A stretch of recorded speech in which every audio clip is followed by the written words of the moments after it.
वास्तव न्यूज में स्वागत है आपका। मैं सत्ता विजयपुर जिला तालीकोटी तालुका का वहां पर कई बार एक्सीडेंट होते ही रहते हैं, मगर एक्सीडेंट उतना ही नहीं, जगह पर ही कई लोगों की मौत भी हो गई है। ये सुनकर विजयपुर जिला के पुलिस अधिकारी एसपी ऋषिकेश सोनावनी ने तालीकोट जाकर अपने वहां पर तहकीकात की, सब देख लिया, ताकि इसलिए यहाँ पर एक्सीडेंट इतने होने लगे हैं ताकि बेवजह की मौत, यानी कि हेलमेट नहीं है तो हैंड इंजरी जब सर को लगने के बाद तो जगह पर तो मौत होती ही तो है, मगर अब यहाँ पर तालीकोटी आसपास मुद्दे बिहार कुछ शहरों में नहीं, सभी तरफ हेलमेट पहनना है जरूरी है, क्योंकि हेलमेट ना पहनकर जब गाड़ियां चलाते हैं तो अचानक से एक्सीडेंट हो जाती है, तो फिर जगह पर मौत हो जाती है। तो उसी तरह अब 500 के करीब एक्सीडेंट में कई लोगों की मौतें भी हो गई है। अब ये सोचकर एक फैसले पे आ गए ताकि हेलमेट आप जरूरी पड़ गई है लोगों को। ऐसे कई बार हेलमेट की शिकायत हो चुकी है, मगर जनता हेलमेट की डाउन केयर करते हैं, मगर चलाने वाले पर भी एतराज ये होता है ताकि अपने ही कंट्रोल में अगर गाड़ी चलाएंगे तो एक्सीडेंट का नाम नहीं है, मगर कुछ लोग शराब के नशे में गाड़ियां चलाते हैं, कुछ लोग जानबूझकर अपनी मस्ती से गाड़ियां चलाते हैं, तो एक्सीडेंट होकर मौत नहीं तो और क्या होगी। अब तो ये सुरक्षित रखना और लोगों का सोचना तो ये संबंधित अधिकारियों की कर्तव्य होता है, उनका कहने का भी यही है, ताकि मोटरसाइकिल आप चलाते हैं तो डॉक्यूमेंट आपका सही रहे, और सबसे पहले आपको सर की हेलमेट की जरूरत है। अगर हेलमेट आपकी जान भी बचा सकती है, ताकि ऐसे ही 500 के करीब विजयपुर शहर में अगर एक्सीडेंट होते हैं तो पूरे जिला में, तो सोचो कितने एक्सीडेंट में मारे गए लोग होंगे और कितने बच गए होंगे और कितने लाचार कमजोर हुए होंगे, क्योंकि एक्सीडेंट के मामले इतने बढ़ गए हैं विजयपुर जिला में। ताकि आप यहाँ पर एसपी साहब खुद बताते हैं ताकि हेलमेट पहनना जरूरी है। 500 के करीब अगर एक्सीडेंट में इतने लोगों को मौत और मारे जाते हैं, तो ये मौतें सिर्फ बिना हेलमेट के चलाने से ही मौतें हो गई हैं।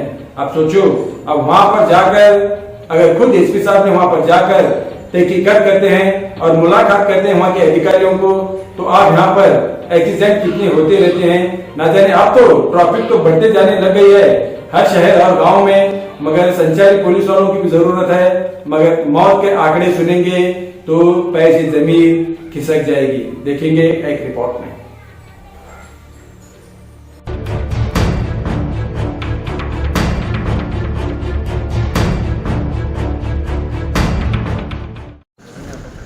ಈ ದಿನ ತಾಳಿಕೋಟೆ ಪೊಲೀಸ್ ಠಾಣೆಗೆ ನಾನು ಭೇಟಿ ನೀಡಿರುತ್ತೇನೆ। ನಮ್ಮಲ್ಲಿ ಈ ಪೊಲೀಸ್ ಠಾಣಾ ವ್ಯಾಪ್ತಿಯಲ್ಲಿ ನಿನ್ನೆ ರಾತ್ರಿ ಮತ್ತು ಇವತ್ತು ಒಂದು ಫೆಟಲ್ ಆಕ್ಸಿಡೆಂಟ್ ರಿಪೋರ್ಟ್ ಆಗಿದೆ। ನಿನ್ನೆ ರಾತ್ರಿ 3 ಗಾಡಿಗಳು ಗೂಡ್ಸ್ ವೆಹಿಕಲ್ ಇನ್ವಾಲ್ವ್ ಆಗಿ ಒಬ್ಬ ಡ್ರೈವರ್ ಡೆತ್ ಆಗಿರ್ತಾರೆ, ಮತ್ತು ಇವತ್ತು ಸಹ ಒಂದು ಟೂ ವೀಲರ್ ಆಕ್ಸಿಡೆಂಟ್ ಆಗಿ ಒಂದು ಡೆತ್ ಆಗಿರುತ್ತದೆ। ಎರಡೂ ವಿಷಯದಲ್ಲಿ ಎರಡೂ ಸ್ಪಾಟಲ್ಲಿ ಹೋಗಿ ಪರಿಶೀಲನೆ ಮಾಡಿದ್ದೀನಿ, ಮತ್ತು ಅದರಲ್ಲಿ ಮುಂಜಾಗ್ರತವಾಗಿ ನಾವು ಏನು ಮಾಡ್ಬೋದು, ರಸ್ತೆಯಲ್ಲಿ ರೋಡ್ ಸೈನೇಜಸ್ ಆಗಲಿ ಅದರ ಬಗ್ಗೆ ಸಹ ಸೂಚನೆ ಸಹ ನೀಡಿರ್ತೇನೆ। ಅದರ ಜೊತೆಗೆ ಇವತ್ತು ಠಾಣೆಗೆ ಭೇಟಿ ಮಾಡಿ ಮುಂಬರುವ ಗಣೇಶ ಈದ್ ಮಿಲಾದ್ ಹಬ್ಬದ ಪ್ರಯುಕ್ತ ಏನೇನು ನಾವು ತಯಾರಿ ಮಾಡಿದ್ದೀವಿ, ನಮ್ದು ಏನು ಪ್ರಿಪ್ರೇಷನ್ ಇದೆ, ಏನು ಪ್ಲ್ಯಾನ್ ಇದೆ, ಅದರ ಬಗ್ಗೆ ಸಹ ಕೂಲಂಕುಷವಾಗಿ ನಮ್ಮ ಅಧಿಕಾರಿಗಳ ಜೊತೆ ಒಂದು ಡಿಸ್ಕಷನನ್ನು ಚರ್ಚೆಯನ್ನು ನಡೆಸಿದ್ದೀನಿ, ಮತ್ತು ಅದರ ಸಲುವಾಗಿ ಏನೇನು ಮಾಡಬೇಕಾಗಿದೆ ಇಲಾಖೆ ವತಿಯಿಂದ ಮುಂಜಾಗ್ರತಾ ಕ್ರಮ, ಅದರ ಬಗ್ಗೆ ಸಹ ಒಂದು ಚರ್ಚೆ ಆಗಿ ಮುಂದಿನ ದಿನಗಳಲ್ಲಿ ಗಣೇಶ ಹಬ್ಬ ಆಗಲಿ ಈದ್ ಮಿಲಾದ್ ಆಗಲಿ ಅದನ್ನು ನಾವು ಎಲ್ಲ ಶಾಂತಿಯುತ ರೀತಿಯಲ್ಲಿ ಯಾವ ರೀತಿ ಮಾಡಿಸಬೇಕು ಅದರ ಬಗ್ಗೆ ಒಂದು ಡಿಸ್ಕಷನ್ ಇಲ್ಲಿ ನಡೆದಿದೆ। ಇದು ಸರ್ ಕ್ವಾರ್ಟರ್ಸ್ ಎಷ್ಟು ಸ್ಯಾಂಕ್ಷನ್ ಆಗಿದೆ ಸರ್? ಇದರಲ್ಲಿ ಒಂದು ಬ್ಲಾಕ್ ಕಟ್ತಾ ಇದ್ದೀವಿ, ಹೊಸದಾಗಿ ಒಂದು 12 ಕ್ವಾರ್ಟರ್ಸ್ ಒಂದು ಬ್ಲಾಕ್ ಬರ್ತದೆ। ಮೊದಲು 24 ಇದ್ದೀವಿ ಸರ್ ಕ್ವಾರ್ಟರ್ಸ್। ಯಾವುದು ಇದು ಬ್ಲಾಕ್ ಸರ್? ಈಗ ಸದ್ಯಕ್ಕೆ ನೋಡಿ ಹಂತವಾಗಿ ಬೇರೆ ಕಡೆ ಕ್ವಾರ್ಟರ್ಸ್ ಬರ್ತಾ ಇದ್ದೇವೆ, ಬರೀ ತಾಳಿಕೋಟ ಅಲ್ಲ, ನಮ್ಮಲ್ಲಿ ವಿಜಯಪುರದಲ್ಲಿ ಸಹ ಇದೆ, ಸಿಂದಗಿ ಇದೆ, ಮತ್ತು ಸಿಂದಗಿಯಲ್ಲಿ ಸಹ ಒಂದು ಬಾಗೇವಾಡಿಯಲ್ಲಿ ಸಹ ಒಂದು ಆಗ್ತಾ ಇದೆ, ಸಿಂದಗಿ ಬಾಗೇವಾಡಿ ತಾಳಿಕೋಟ್ ಮತ್ತು ವಿಜಯಪುರ। ಸೊ ಮತ್ತು ಮುಂದಿನ ದಿನಗಳಲ್ಲಿ ಸಹ ಬೇರೆ ಬೇರೆ ಕಡೆಯಲ್ಲಿ ಕ್ವಾರ್ಟರ್ಸ್ ಯಾವ ರೀತಿ ಸ್ಯಾಂಕ್ಷನ್ ಆಗ್ತವೆ ಆ ರೀತಿ ಅಲ್ಲಿ ಆ ಕೆಲಸಗಳನ್ನು ಕಾಮಗಾರಿಯನ್ನು ಕೈಗೊಳ್ಳಲಾಗ್ತದೆ। ಇದು ತಾಲೂಕು ಇದು ಆಯ್ತು ಸರ್, ತಾಲೂಕಾ ಇದು ಬಂದಿಲ್ಲ ಸರ್ ಇಲ್ಲಿ ಆಫೀಸರ್ಸ್ ಯಾವುದು C P I office circle office ಆಗಿದೆ. ಆಫೀಸರ್ ಹಾಂ ಹಾಂ, ಯಾವಾಗ ಆಗ್ಬೋದು ಸರ್? ಅದು ಸದ್ಯಕ್ಕೆ ಏನು ನಡೀತಾ ಇದೆ ಸ್ಟೇಷನ್, ಅದು ಯಾವಾಗ ರಿಕ್ವೈರ್ಮೆಂಟ್ ಯಾವ ರೀತಿ ಬರ್ತದೆ ಅದಕ್ಕೆ ಮುಂದಿನ ದಿನಗಳಲ್ಲಿ ನೋಡ್ತೀವಿ ನಾವು ಪ್ರಸ್ತಾವನೆ ಯಾವ ರೀತಿ ಹೋಗ್ತದೆ. It depends on requirement. ಸದ್ಯಕ್ಕೆ ಆ ರೀತಿಯಲ್ಲಿ ಎಕ್ಸಿಡೆಂಟ್ಸ್ ಆಗತ್ತವ ಸರ್, ಯಾವ ರೀತಿ ಮುಂಜಾಗ್ರತಾ ಕ್ರಮ ಕೈಗೊಳ್ಳಬೇಕು? ನೋಡ್ರಿ, ಜನ ಸ್ವಲ್ಪ ಅದನ್ನು ಅಲರ್ಟ್ ಆಗಿರಬೇಕು. ಇವತ್ತಿನ ಕೇಸಲ್ಲಿ ಸಹ ನಾವು ಟೂ ವೀಲರ್ ಏನು ನೋಡಿದ್ದೀವಿ, ಅದರಲ್ಲಿ ಇದ್ದಕ್ಕಿದ್ದಂಗೆ ರೈಟ್ ಟರ್ನ್ ತೊಗೊಂಡಿದ್ದಾರೆ. ಹಿಂದೆಯಿಂದ ಬಂದವರಿಗೆ ಗೊತ್ತಾಗಲಿಲ್ಲ, ಮುಂದಿನವರು ರೈಟ್ ಟರ್ನ್ ತೊಗೊಂಡ್ಬಿಟ್ಟಿದ್ದಾರೆ. ಮತ್ತು ಹಿಂದಿನವರು ಸಹ ಫಾಸ್ಟ್ ಬರ್ತಿರ್ತಾರೆ. ಸೊ ಯಾರ್ದು ತಪ್ಪು ಅದು ಈಗಲೇ ಹೇಳೋಕ್ಕೆ ಆಗಲ್ಲ. ಬಟ್ ನಾವು ನೋಡಿದ ಮಟ್ಟಿಗೆ ನಾವು ರಸ್ತೆಯಲ್ಲಿ ಇರುವಾಗ ನಾವು ಟರ್ನ್ ತೊಗೋತೀವಿ ಅಥವಾ ಗಾಡಿ ನಿಲ್ಲಿಸ್ತೀವಿ ಅಥವಾ ಹಿಂದಿಂದ ಮುಂದೆ ಗಾಡಿ ಹೋಗ್ತಾ ಇದೆ, ನಾವು ಸ್ವಲ್ಪ ಅಲರ್ಟಾಗಿ ಇರಬೇಕಾಗತ್ತೆ. ಒಂದು ಡಿಸ್ಟೆನ್ಸ್ ಕಾಯ್ಕೊಂಡು ನಾವು ಇರಬೇಕಾಗತ್ತೆ. ಸೇಮ್ ಕೇಸ್ ಇದು 3 ಗೂಡ್ಸ್ ವೆಹಿಕಲ್ ಏನು ಆಕ್ಸಿಡೆಂಟ್ ಆಗಿದೆ, ಅದರಲ್ಲಿ ಸಹ ಒಂದು ರೋಡ್ ಹಂಪ್ ಮೇಲೆ ಗಾಡಿ ಸ್ಲೋ ಆಗಿದೆ, ಅದು ಹಿಂದೆಯಿಂದ ಗಾಡಿ ಬರ್ತಾ ಇದೆ. ಸೊ ಅಲ್ಲಿ ಸಹ ನಾವು ಓವರ್ ಸ್ಪೀಡಿಂಗ್ ಗಾಡಿ ಕಂಟ್ರೋಲ್ ಆಗದಿರೋದು ಮೇಲ್ನೋಟಕ್ಕೆ ಕಂಡು ಬರ್ತಾ ಇದೆ. ಸೊ ಅದೆಲ್ಲ ವಿಷಯಗಳು ನಾವು ಇದನ್ನು ಅವಾಯ್ಡ್ ಮಾಡಬಹುದು. ಇಲ್ಲಾಂದರೆ ನಮ್ಮ ಜಿಲ್ಲೆಯಲ್ಲಿ ಕಳೆದ ವರ್ಷದಲ್ಲಿ 443 ಫೆಟಲ್ ಆಕ್ಸಿಡೆಂಟ್ಸ್ ಆಗಿ ಅರೌಂಡ್ 500 ಜನ ಪ್ರಾಣವನ್ನು ಕಳ್ಕೊಂಡಿದ್ದಾರೆ.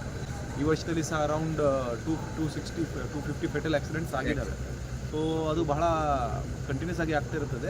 ಜನರು ಸ್ವಲ್ಪ ಸಾರ್ವಜನಿಕರು ಸ್ವಲ್ಪ ಡ್ರೈವ್ ಮಾಡುವಾಗ ರಸ್ತೆಯಲ್ಲಿರುವಾಗ ಎಚ್ಚರದಿಂದ ಇರೋದು ಮತ್ತು ಕಡ್ಡಾಯವಾಗಿ ಹೆಲ್ಮೆಟ್ ಹಾಕೋದು.